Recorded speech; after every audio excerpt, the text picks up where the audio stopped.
अस्सलाम वालेकुम dear students, welcome to my academy. उम्मीद है आप सब खैरियत से होंगे। आज के लेक्चर में हम इस बुक का पेपर 2 डीपली डिस्कस करेंगे। फर्स्ट पेपर हमने डिस्कस कर लिया था, ये इक्वली इंपॉर्टेंट है head master, head mistress, lecture, education and subject specialist के लिए। फर्स्ट पेपर पर डीपली डिस्कशन हो चुकी है, आज हम पेपर 2 डिस्कस करेंगे। स्टार्ट करने से पहले एक रिक्वेस्ट है कि चैनल को लाइक सब्सक्राइब करें एंड बेल आइकन लाजमी प्रेस करें एंड फेलोज के साथ शेयर करें। थ्योरी से कंसेप्ट क्लियर करें, देन उसके बाद एमसीक्यू प्रैक्टिस बहुत ज़रूरी है, वो भी करें। ठीक है, तो हमने स्टार्ट करना है क्वेश्चन नंबर 1 से। And the statement is higher education commission was established in. HEC establish किस ईयर में हुई? तो इसके डिफरेंट कंसेप्ट है, डिफरेंट इसकी हिस्ट्री है। 1972 की अगर एजुकेशन पॉलिसी को रीड करें तो उसकी रिकमेंडेशन में ये इंक्लूड है कि यूजीसी को इस्टेब्लिश किया जाए। यूजीसी का जो एब्रीविएशन है मीन्स के यूनिवर्सिटी ग्रांट कमीशन, तो उसको 1974 में इस्टेब्लिश किया गया, देन उसको रीनेम किया गया 2002 में as a higher education commission. तो इसमें इस MCQs में हायर एजुकेशन कमीशन का पूछा गया है। ठीक है, तो ये रीनेम होने के बाद ये हायर एजुकेशन कमीशन बना है। फर्स्ट UGC था, ठीक है, 1974 में इस्टेब्लिश हुआ। ठीक है, इस बुक की आंसर शीट में अगर देखें तो उसमें वहाँ पे ऑप्शन ए बताया गया है 1972, तो वो करेक्ट नहीं है।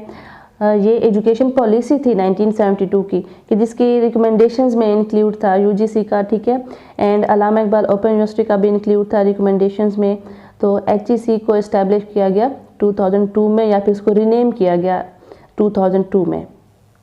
नेक्स्ट है confirmation of any employ on the job is made when he she completes the satisfactorily. ठीक है, कि एक किसी भी एम्प्लॉय की कंफर्मेशन कब होती है कि जब वो 3 ईयर सर्विस का पीरियड कंप्लीट कर लेता है। इसको कॉन्ट्रैक्ट पीरियड कहते हैं। डिफरेंट जॉब्स के लिए ये पीरियड डिफरेंट होता है, कहीं पे 5 ईयर का भी होता है। ठीक है, फर्स्ट 5 ईयर कॉन्ट्रैक्ट पे होते हैं, देन एम्प्लॉयर को परमानेंट कर दिया जाता है। कहीं पे 3 ईयर्स का होता है, या किसी जॉब में ये होता ही नहीं है, डायरेक्ट परमानेंट बेसिस पे जॉब होती है। तो बेसिकली ये 3 ईयर सर्विस का होता है। इसका ऑप्शन ए करेक्ट है। नेक्स्ट है research designs in which effort is made to study the effect of more than one independent variables on the dependent variables are called. रिसर्च की डिफरेंट टाइप्स हैं, by purpose and by method, जिसमें different conditions हैं। अगर first option को देखें experimental research है। ठीक है, तो इसमें क्या होता है, एटलीस्ट वन इंडिपेंडेंट वेरिएबल में मैनिपुलेशन की जाती है एंड रिसर्चर उसका इफेक्ट फाइंड आउट करता है डिपेंडेंट वेरिएबल में। ठीक है, तो ये एक्सपेरिमेंटल रिसर्च होता है जिसमें मैनिपुलेशन करता है रिसर्चर। एंड टाइम सीरीज इसके डिज़ाइन में आता है, एग्जैक्ट रिसर्च की टाइप नहीं है। ठीक है, ex post facto option C पे है।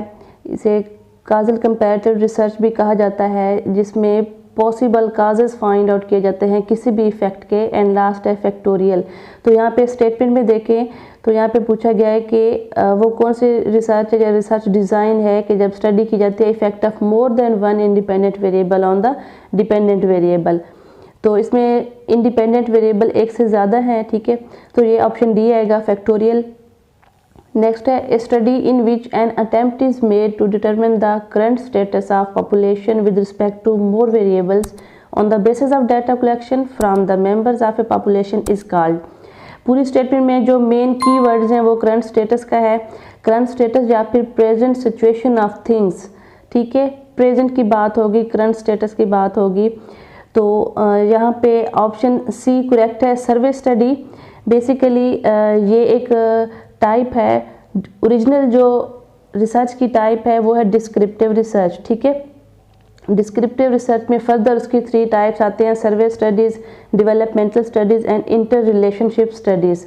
तो डिस्क्रिप्टिव स्टडीज़ वो उसका है नहीं डिस्क्रिप्टिव रिसर्च का, तो उसके अकॉर्डिंग हम क्या करेंगे, यहाँ पे ऑप्शंस को देखते हुए हम ऑप्शन सी को सिलेक्ट करेंगे कि उसकी एक टाइप आई हुई है तो और कोई ऑप्शन है नहीं, तो हमने क्या किया, यहाँ पे सर्वे स्टडी को टिक किया। यहाँ पे करेक्ट ऑप्शन ऑप्शन सी बनेगा। बेसिकली ये डिस्क्रिप्टिव रिसर्च है, उसमें करंट स्टेटस ऑफ थिंग्स या करंट सिचुएशन ऑफ थिंग्स का जिक्र होता है, उसका जो कंसर्न होता है ऑन गोइंग प्रोसेस से होता है, जो उस टाइम ट्रेंड्स चल रहे होते हैं उससे उसका कंसर्न होता है। नेक्स्ट है self actualization theory was developed bye.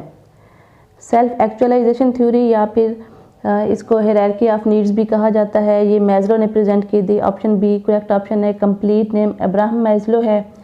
Theories of motivations भी हैं साइकोलॉजी में, थ्योरीज ऑफ लर्निंग भी हैं। तो ये self actualization theory basically theories of motivation में इंक्लूड है, उसमें काउंट होती है, ठीक है। ये इसको मैस्लो थ्योरी भी कहा जाता है, हायरार्की ऑफ नीड्स। इसमें बेसिकली 2 लेवल्स हैं एंड 5 स्टेजेस हैं। फर्स्ट लेवल में पहली 4 स्टेजेस या फिर पहली 4 नीड्स आती हैं एंड सेकंड लेवल में एक लास्ट स्टेज आती है। अगर स्टेजेस को देखें तो 1 बाय 1 वो 4 हैं पहले लेवल में। फर्स्ट पे है फिजियोलॉजिकल नीड्स, कि ऐसी नीड्स जो आपको ज़िंदा रहने के लिए पूरी करनी है, ज़रूरी हैं। इसकी एग्जांपल जो कि पानी है, खुराक है, हवा है, ठीक है, नींद है। तो ये क्या है, फिजियोलॉजिकल नीड्स। सेकंड है सेफ्टी नीड्स, इसमें क्या आ जाता है, आपको शेल्टर चाहिए, सिक्योरिटी है, हेल्थ है, ठीक है। थर्ड है सोशल या बिलोंगिंग, इसमें फैमिली एंड फ्रेंड्स आ जाते हैं। फोर्थ जो स्टेज है वो सेल्फ इस्टीम की है, कि रिस्पेक्ट चाहिए, किसी भी पर्सन का स्टेटस है, अचीवमेंट है। अगर इसके लेवल 2 की बात करें तो उसमें एक ही स्टेज आती है सेल्फ एक्चुअलाइजेशन, जिसको सेल्फ फुलफिलमेंट भी कहा जाता है। बेसिकली इस थ्योरी का जो मेन एम है, इसकी जो मेन स्टेटमेंट है वो ये है कि एक पर्सन है या कोई भी इंसान है तो किस तरीके से वो अपनी नीड्स को पूरा करता है। एक नीड पूरी होने के बाद वो कोशिश में लगा रहता है कि मेरी दूसरी नीड भी पूरी हो। तो ये एक तरतीब है कि सबसे पहले क्या होती है, हर को इंसान की कोशिश होती है कि वो ज़िंदा रहे, ठीक है। तो मीन्स के फिजियोलॉजिकल नीड्स हैं, जब वो उसको खुराक भी मिल जाती है, ठीक है, उसको पानी सब कुछ मिल जाता है, तो उसके बाद क्या होता है कि वो उसको सिक्योरिटी भी चाहिए होती है, वो सेकंड नंबर पे आता है, ठीक है। इसी तरह से सेल्फ बिलोंगिंग है, सेल्फ इस्टीम में एंड सेल्फ एक्चुअलाइजेशन है। तो आपने लेवल भी याद करने हैं कि कितने लेवल हैं और किस लेवल में कितनी स्टेजेस आती हैं। समटाइम्स ये भी पूछा जाता है कि फर्स्ट एंड थर्ड के दरमियान जो सेकंड है उसका पूछा जाता है कि physiological and social belonging needs के दरमियान कौन सी है, सीक्वेंस पूछा जाता है। तो यहाँ पे सीक्वेंस भी लाजमी याद करना है, ठीक है। ये ऑप्शन बी इसका करेक्ट ऑप्शन है। नेक्स्ट है the term bureaucracy was introduced by, ये टर्म इंट्रोड्यूस करवाई थी मैक्स वेबर ने। ऑप्शन डी करेक्ट ऑप्शन है। मैनेजमेंट थ्योरीज हैं, ठीक है, डिफरेंट थ्योरीज हैं। तो ये ब्यूरोक्रेसी मैनेजमेंट थ्योरी भी है जिसको मैक्स वेबर ने प्रेजेंट किया था। इसका जो मेन था ये था पॉइंट के जो असल पावर है ना, अथॉरिटी है ना, वो मैनेजर की है, ठीक है। एंड हेनरी फायल है, फिर हेनरी फायल को क्या कहा जाता है, फादर ऑफ मॉडर्न मैनेजमेंट कहा जाता है। ये भी पूछा जाता है। डिफरेंट मैनेजमेंट थ्योरीज हैं, साइंटिफिक मैनेजमेंट थ्योरी है, मॉडर्न मैनेजमेंट थ्योरी है। तो जो फर्स्ट ऑप्शन पे है हेनरी फायल, इनको फादर ऑफ मॉडर्न मैनेजमेंट कहा जाता है। फिर फ्रेडरिक टेलर हैं ऑप्शन सी पे, इनको साइंटिफिक मैनेजमेंट थ्योरी का फादर कहा जाता है, ये उन्होंने प्रेजेंट की थी, ठीक है। तो डिफरेंट थ्योरीज हैं, उनके नेम भी याद करने हैं कि किसने प्रेजेंट की थी। तो यहाँ पे ब्यूरोक्रेसी का पूछा गया, ये टर्म इंट्रोड्यूस करवाई थी मैक्स वेबर ने। नेक्स्ट है decisions are made by the leader after consultation of selected colleagues in, different models हैं, डेमोक्रेटिक है, लेजिस्फेयर है, ठीक है, एंड अथॉरिटेरियन भी है, ठीक है। तो डिफरेंट मॉडल्स के डिफरेंट कैरेक्टरिस्टिक्स हैं। डेमोक्रेटिक मॉडल में क्या होता है, शेयरिंग होती है, रिस्पेक्ट होती है दूसरे के ओपिनियन की। कोई भी अगर कोई स्टेटमेंट दे रहा है तो उसकी मीन्स के उसको वैल्यू दी जाती है, ठीक है। शेयरिंग होती है, मशवरा होता है, ऐसे समझ लें, ठीक है। तो इसमें डिस्कशन होती है। तो यहाँ स्टेटमेंट के अकॉर्डिंग ऑप्शन ए आएगा डेमोक्रेटिक मॉडल।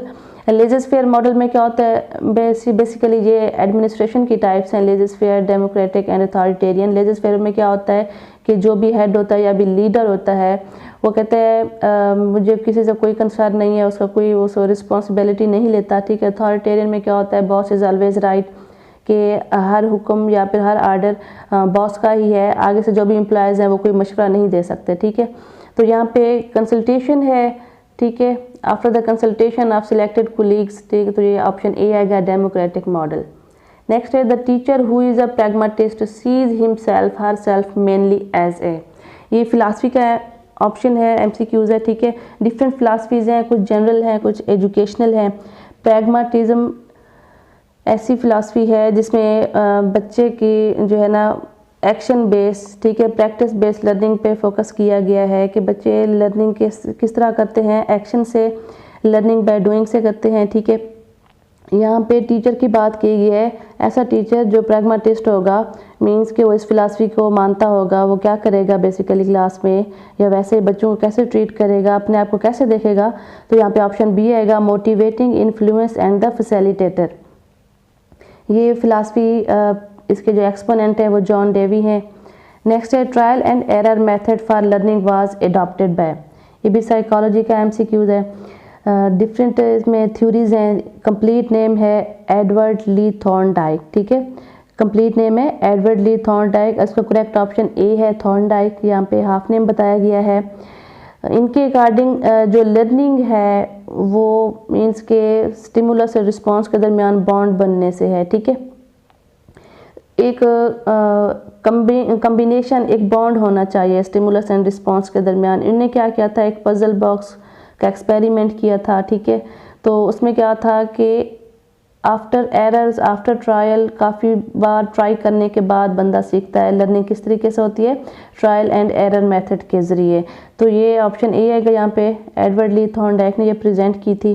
नेक्स्ट है researcher needs to be familiar with these 3 basic types of sources. Basic sources 3 हैं यहाँ पे, ऑप्शन बी आएगा, जनरल है, प्राइमरी है and secondary resources, option B आएगा यहाँ पे। नेक्स्ट है A relatively brief statement summarizing the purpose of school is known as, एक शॉर्ट स्टेटमेंट होती है जिसमें क्या होता है, अगर इस स्टेटमेंट को देखें कि A relatively brief statement summarizing the purpose of school is known as, कि स्कूल का पर्पस क्या है, स्कूल का मकसद क्या है, एक ही शॉर्ट सी स्टेटमेंट होती है, तो मिशन स्टेटमेंट होती है, ऑप्शन बी आएगा यहाँ पे। तो इसमें होता क्या है कि ओवरऑल जो गोल होते हैं किसी भी स्कूल के या ऑर्गेनाइजेशन की बात कर लें वो इसमें मेंशन होते हैं, ठीक है। इसमें पर्पस दिया जाता है स्कूल का, मींस के वो एग्जिस्ट क्यों कर रहा है, उसमें कौन कौन सी सर्विसेज हैं जो प्रोवाइड की जाएंगी, ठीक है, तो ये मिशन स्टेटमेंट होती है, ऑप्शन बी आएगा यहाँ पे।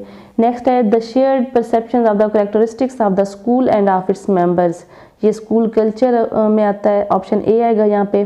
नेक्स्ट है most of our classroom assessments are, assessment की डिफरेंट टाइप्स हैं, formative assessment, summative assessment, diagnostic and placement, तो नेक्स्ट ऑप्शन में दी गई हैं, ठीक है।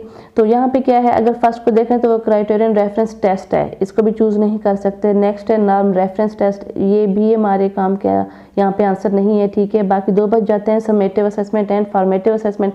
क्लासरूम में हम फॉर्मेटिव असेसमेंट करते हैं, ठीक है, लर्निंग को असेस करने के लिए, लर्निंग को बेटर करने के लिए हम क्या करते हैं, फॉर्मेटिव असेसमेंट करते हैं। समेटिव असेसमेंट क्लासरूम में नहीं होती, ये at the end of year semester, ठीक है, तो ये समेटिव असेसमेंट की बेस पे सर्टिफिकेट दिए जाते हैं, ठीक है। तो at the end of any program जब की जाती है तो क्लासरूम असेसमेंट में कौन सी आती है, फॉर्मेटिव असेसमेंट आती है, ऑप्शन डी करेक्ट ऑप्शन है यहाँ पे।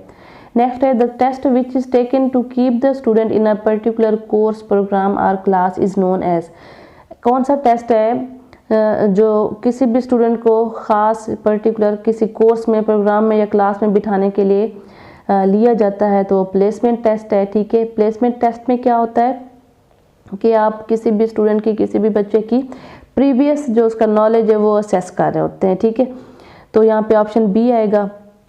डायग्नोस्टिक टेस्ट में क्या होता है, इसमें आप लर्निंग डिफ़िकल्टीज़ को फाइंड आउट कर रहे होते हैं। एप्टीट्यूड टेस्ट में इसकी बात करें तो ये क्या होता है कि ये फ्यूचर प्रेडिक्शन होती है, पोटेंशियल चेक किया जाता है कि किसी स्पेसिफिक एरिया में वो बच्चा किस तरीके से परफॉर्म कर सकेगा, कितने स्किल्स डेवलप कर सकेगा, वो एप्टीट्यूड टेस्ट में आता है। मीन्स कि हम फ्यूचर को प्रेडिक्ट कर रहे होते हैं इसमें। अचीवमेंट टेस्ट में कि बच्चे ने क्या सीख लिया है, लर्निंग आउटकम्स को असेस किया जाता है। तो यहाँ पे बच्चे को means to keep the student in a particular course, बच्चों को किसी खास कोर्स, प्रोग्राम या फिर क्लास में बिठाने के लिए टेस्ट लिया जाता है किसी भी प्रोग्राम को स्टार्ट करने से पहले, तो वो प्लेसमेंट टेस्ट होता है, option B is the correct option. Next है the process quantifying the observed performance of learner in classroom is called, ये चारों ऑप्शन क्या है, टेस्टिंग एलिमेंट्स हैं, test, measurement, assessment and evaluation, इनका सीक्वेंस है। फर्स्ट नंबर पर टेस्ट है, फिर मेजरमेंट है, फिर असेसमेंट है, फिर उसकी एवेल्यूएशन है, ठीक है। यहाँ पे क्वांटिफाइंग की बात की गई है कि आपने चेक किया, बच्चे का टेस्ट लिया, ठीक है, तो इसमें डिफरेंट क्वेश्चंस होते हैं, सीरीज ऑफ क्वेश्चंस होते हैं, तो वो टेस्ट कहलाएगा। आप उसके बाद आपने क्या किया, टेस्ट को चेक किया, ठीक है, नंबर्स लगाए बच्चे के पेपर पे, तो वो क्या किया, आपने मेजरमेंट की है, ठीक है, नंबरिंग कर दिया है, क्वांटिफिकेशन में ले आए हैं, ठीक है, क्वांटिटी में ले आए हैं, क्वांटिटी हमेशा नंबर्स में होती है। फिर उसकी बेस पे आपने कोई इंटरप्रिटेशन की है, ठीक है, मेजरमेंट करके आपने इंटरप्रिटेशन की है मार्क्स को देख के, तो वो क्या होगी, असेसमेंट होगी। देन उसके बाद आपने ये देखा कि बच्चा पास है, अच्छे नंबर है या नहीं है, तो जज किया है, जजमेंट, ठीक है, कोई डिसीजन लिया है, ठीक है, नेक्स्ट क्लास में बिठाना है, प्रमोट करना है या नहीं करना, तो वो आपने क्या की है, वो एवेल्युएशन होगी, ठीक है। तो एक सीरीज में है, यहाँ पे क्वांटिफाइंग की बात हुई है, तो यहाँ पे ऑप्शन बी करेक्ट ऑप्शन है, मेजरमेंट। नेक्स्ट है realist methods of instruction would emphasise.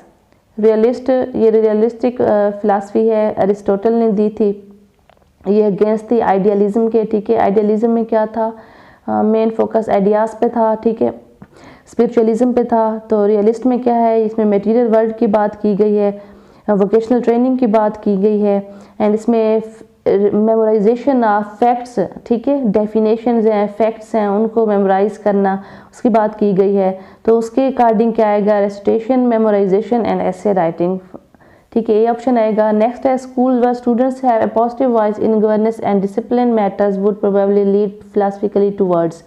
इसमें क्या है, students have a positive voice. अगर आइडियलिज्म की बात करें तो ये रिस्ट्रेन करते हैं स्टूडेंट्स को, ठीक है, मीन्स के स्टूडेंट्स को पैसिव रखते हैं, उनको इन्वॉल्व नहीं करते। रियलिज्म भी यही है, टीचर सेंटर्ड है, एंड आइडियलिज्म भी टीचर सेंटर्ड है। ये दोनों टीचर सेंटर्ड हैं, ठीक है, ये चाइल्ड सेंटर्ड नहीं है। प्रैग्मेटिज्म की बात करें तो ये चाइल्ड सेंटर्ड है, ठीक है। एग्जिस्टेंशियलिज्म में क्या होता है कि चॉइस होनी चाहिए, तो किसी भी इंडिविजुअल को, किसी भी ह्यूमन को चॉइस मिलनी चाहिए, ठीक है। तो इसमें क्या है, students have positive voice in governance. Positive voice means कि वो कुछ ना कुछ बोल सकें, ठीक है, उनको कोई ना कोई राइट दिया जाता है, वो इन्वॉल्व होते हैं, तो उसके अकॉर्डिंग ये ऑप्शन सी आएगा। नेक्स्ट है the typical matching items are limited to the measurement of. Different test की टाइप्स हैं, ठीक है, जिसमें ऑब्जेक्टिव टेस्ट पे आते हैं, सब्जेक्टिव टेस्ट पे आते हैं। एक ये है मैचिंग आइटम्स, जिसमें दो कॉलम यूज़ करते हैं, ए एंड बी, ठीक है। फर्स्ट कॉलम के जितने भी वर्ड्स होते हैं उसको प्रीमाइज कहते हैं, उनका जो सोल्यूशन है वो फाइंड आउट किया जाता है या मैच किया जाता है सेकंड कॉलम में, ठीक है। तो इसमें क्या होता है, ऑप्शन डी आएगा, factual information based on the association. Actually जो हम मैच कर रहे होते हैं कॉलम्स को, उन वर्ड्स के दरमियान कोई ना कोई एसोसिएशन होती है, तो ऑप्शन डी आएगा यहाँ पे। नेक्स्ट है criterion reference test are use to. ये क्यों यूज़ किए जाते हैं, ये डिफरेंट टाइप्स हैं टेस्ट की, ठीक है, जिसमें नॉर्म रेफरेंस टेस्ट आता है, क्राइटेरियन रेफरेंस टेस्ट आता है। ये बेसिकली ये क्राइटेरियन रेफरेंस टेस्ट या फिर CRT से कहते हैं। CRT ये क्या है, टाइप ऑफ स्टैंडर्डाइज टेस्ट है, ठीक है। ये क्या है, ये खुद एक टाइप है स्टैंडर्डाइज टेस्ट की, ठीक है, जिसमें मेजर किया जाता है चाइल्ड परफॉर्मेंस किसी भी स्टैंडर्ड के अगेंस्ट, जो भी स्टैंडर्ड फिक्स किए होते हैं, जो भी ऑब्जेक्टिव्स सेट किए होते हैं, ठीक है, उनके अगेंस्ट बच्चे की परफॉर्मेंस को मेजर किया जाता है, और ये खुद एक टाइप है स्टैंडर्डाइज टेस्ट की। उसकी सेकंड टाइप है नॉर्म रेफरेंस टेस्ट, ठीक है, और भी टेस्ट उसमें आते हैं स्टैंडर्डाइज टेस्ट में, तो ये कंपैरिजन में चलते हैं, CRT एंड NRT, मीन्स के criterion reference test and norm reference test, ठीक है। इसमें क्या होता है, कोई ना कोई सर्टेन क्राइटेरिया होता है, जबकि नॉर्म रेफरेंस टेस्ट में कंपैरिजन बिटवीन द इंडिविजुअल्स होता है। तो यहाँ पे ऑप्शन डी आएगा, know the students achievement against the certain criteria. Next है the stage in which children understand the world through the senses and action is. ये Jean पियाजे की थ्योरी है कॉग्निटिव डेवलपमेंट, जिसमें ये बताया गया है कि बच्चा किस तरीके से प्रोसीड करता है डिफरेंट एजेस में। 4 इन्होंने स्टेजेस दी थी। फर्स्ट पे है सेंसरी मोटर स्टेज, फिर सेकंड है प्री ऑपरेशनल स्टेज। इनके डिफरेंट उन्होंने ईयर भी दिए हैं, ठीक है। Sensory motor stage birth to 2 years है, ठीक है, जिसमें आई हैंड कोऑर्डिनेशन होती है, जो भी आपकी लर्निंग होती है या अंडरस्टैंडिंग होती है वो थ्रू सेंसेस एंड एक्शन होती है। प्री ऑपरेशनल स्टेज को देखें तो जो 2 to 7 ईयर्स है, ठीक है, इसमें लैंग्वेज डेवलपमेंट आ जाती है। कंक्रीट ऑपरेशनल स्टेज है ये 7 to 12 ईयर है, एंड फॉर्मल ऑपरेशनल जो लास्ट है इसमें एब्स्ट्रैक्ट थिंकिंग होती है, ये 12 to ऑनवर्ड होते हैं। ये 4 स्टेजेस इन्होंने दी थी, ठीक है।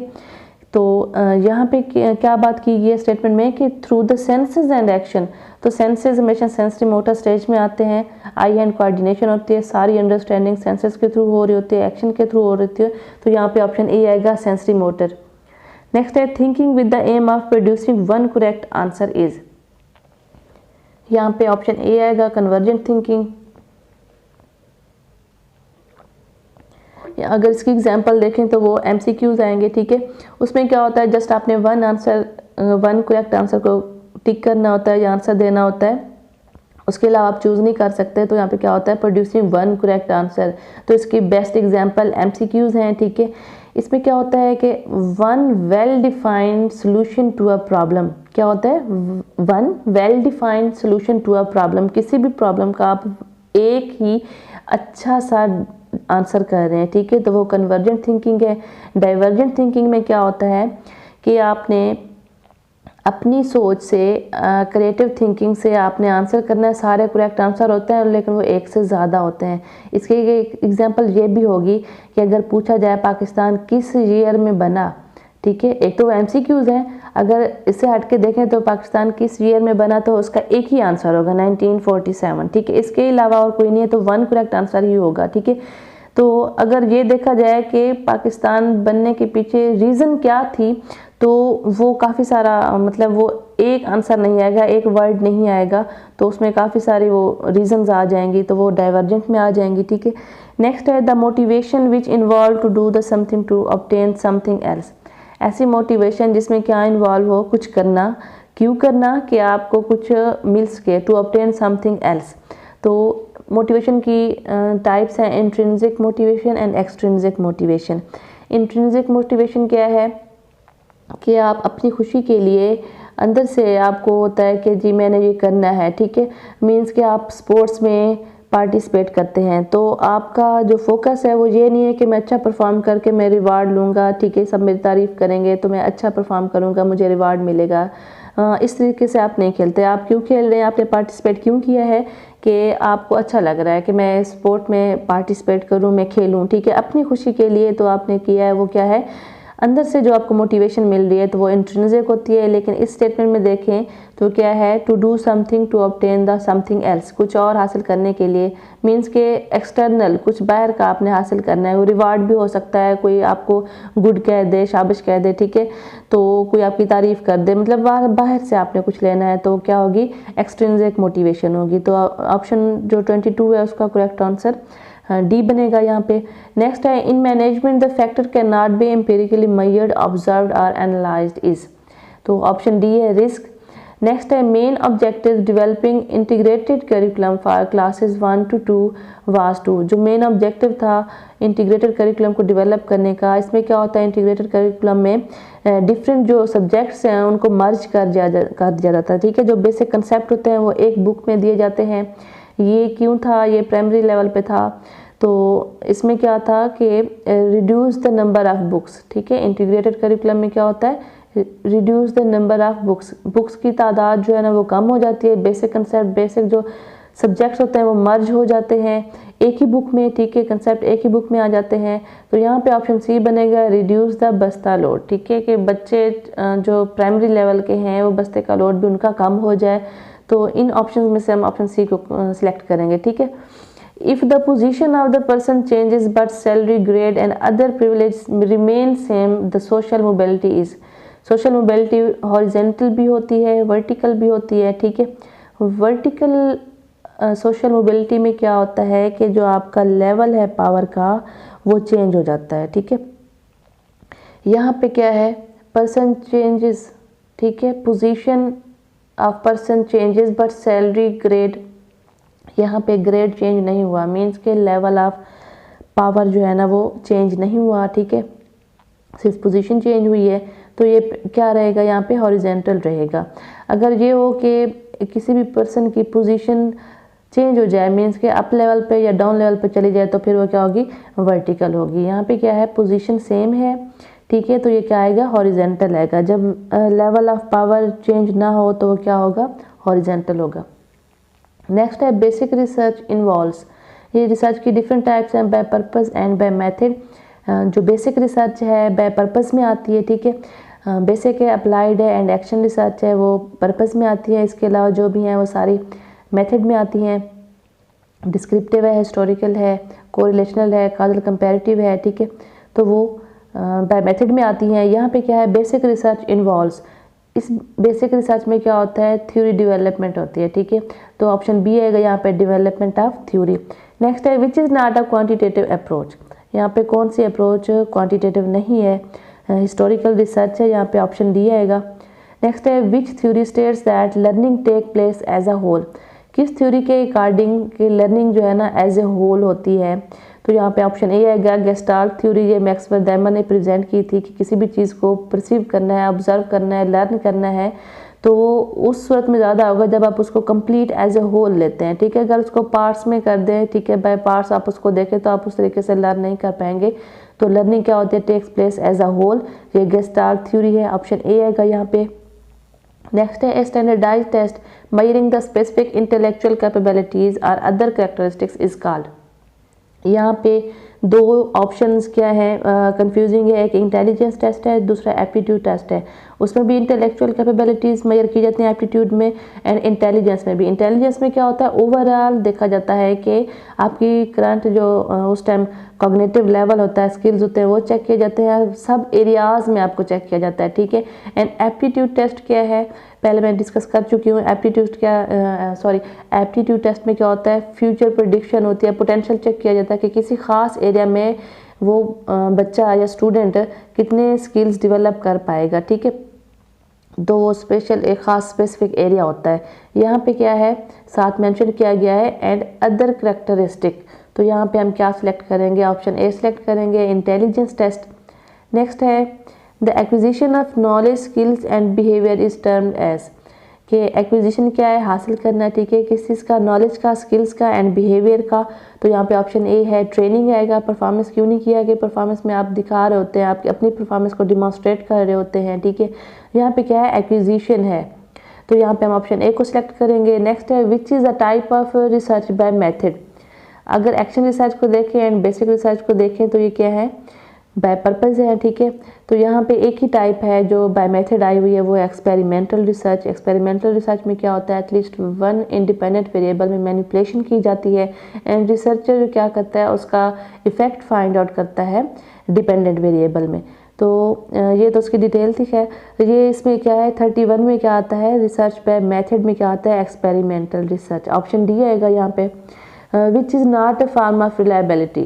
ये टेस्ट की कैरेक्टरिस्टिक्स है, रिलायबिलिटी, वैलिडिटी, ठीक है, डिफरेंशियबिलिटी, ऑब्जेक्टिविटी।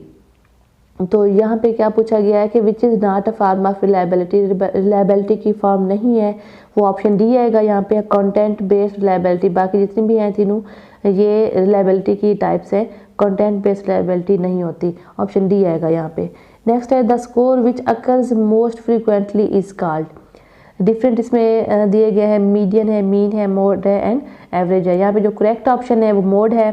फ्रीक्वेंसी कहते हैं, फ्रीक्वेंटली कहते हैं कि बार बार कोई नंबर रिपीट हो रहा है। ठीक है, किसी भी स्टेटमेंट में मैथ की बात करें, कोई भी डाटा दिया गया है, सेट ऑफ डाटा दिया गया है, तो उसमें जो नंबर ज़्यादा बार आया हुआ होगा, ठीक है, फ्रीक्वेंटली आया होगा, तो वो क्या होगा, उसे मोड कहेंगे। मोड एक से ज़्यादा भी होते हैं, यूनी भी होते हैं एंड मल्टी भी होते हैं। ठीक है, ये मीन, मीडियन एंड मोड क्या है, मेजर्स ऑफ सेंट्रल टेंडेंसी हैं जिनको स्टैटिस्टिक में यूज़ किया जाता है, स्पेशली इनको डिस्क्रिप्टिव स्टैटिस्टिक्स में यूज़ किया जाता है। ठीक है, डिफरेंट मेजर्स यूज़ किए जाते हैं। एक मेजर क्या होता है, मेजर ऑफ सेंट्रल टेंडेंसी, उसमें मीन, मीडियन एंड मोड है। मीडियन क्या होता है, mid point of number data set, mid point of data set. किसी भी डाटा सेट को दो इक्वल पार्ट्स में डिवाइड कर दे, वो मीडियन होता है। मीन क्या है, जो भी आपको नंबर्स दिए गए हैं, डाटा दिया गया है, ठीक है, उसका आप एवरेज निकाल लें, sum of numbers divided by total numbers, ये मीन होगा। एंड जो मोस्ट फ्रिक्वेंटली आया हुआ होगा वो हमारा मोड होगा। ठीक है, तो ये क्या है तीनों, समटाइम ये पूछा जाता है कि ये तीनों क्या है, या फिर मेजर ऑफ सेंट्रल टेंडेंसी कौन से हैं। ठीक है, तो इनको हम डिस्क्रिप्टिव स्टैटिस्टिक्स में यूज़ करते हैं। नेक्स्ट है intellect means. Intellect means thinking, option C आएगा यहाँ पे। And last is 35 is Montessori method is introduced by, ये डॉक्टर मारिया ने इंट्रोड्यूस करवाया था। ठीक है, आज हमने 35 MCQs डिस्कस कर लिए हैं। पार्ट में डिवाइड करने का पर्पज़ यही है कि जितना भी करें अच्छे से करें। जो भी यहाँ पे कंसेप्ट डिस्कस हुए हैं, आप कोशिश करें कि वो आप नोट डाउन करें, मज़ीद उनकी डिटेल सर्च करें, ठीक है, उनकी थ्योरी को रीड करें। नेक्स्ट लेक्चर में हम 36 टू ऑनवर्ड करेंगे। आई होप कि आप सबको समझ आ गई होगी। कोई भी इशू हो तो आप कमेंट करें। ओके, टेक केयर, अल्लाह हाफिज़।